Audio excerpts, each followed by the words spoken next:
It was a beautiful day, midweek. I remember because my husband insisted on picking up our first SUV the night before when it was raining cats and dogs. And I thought he was crazy. And he said to me, "You never know if we need it tomorrow." The next day we were commuting into the city from Jersey and I said, "Look how beautiful it is. It's a beautiful sunny day."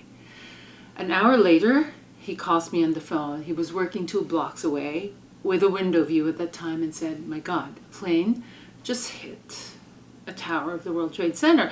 And in my mind, I thought it was one of those little planes and some pilot was trying to earn his license. Under an hour later, he calls me and says a second one hit, and he actually saw it. I was working blissfully in a basement, a windowless basement at the time.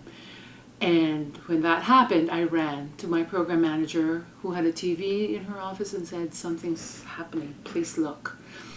Before long, the building had an announcement in the PA system saying that the building was on lockdown. So it's either we left the building or we had to stay and lock down.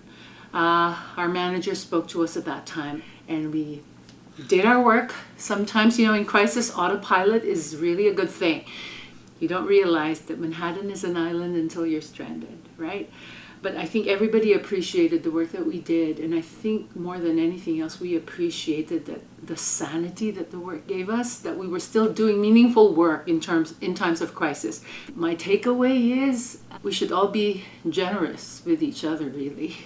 Generous of our time and our efforts, because I'm sure every single person in that building in the World Trade Center that day had plans for the day, had lunch dates, had weekend plans, and so did we.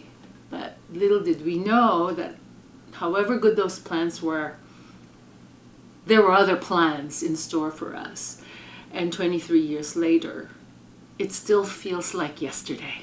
And you should never, ever take the work that you do for granted. You should never take that extra mile that you walk for granted, because it really matters.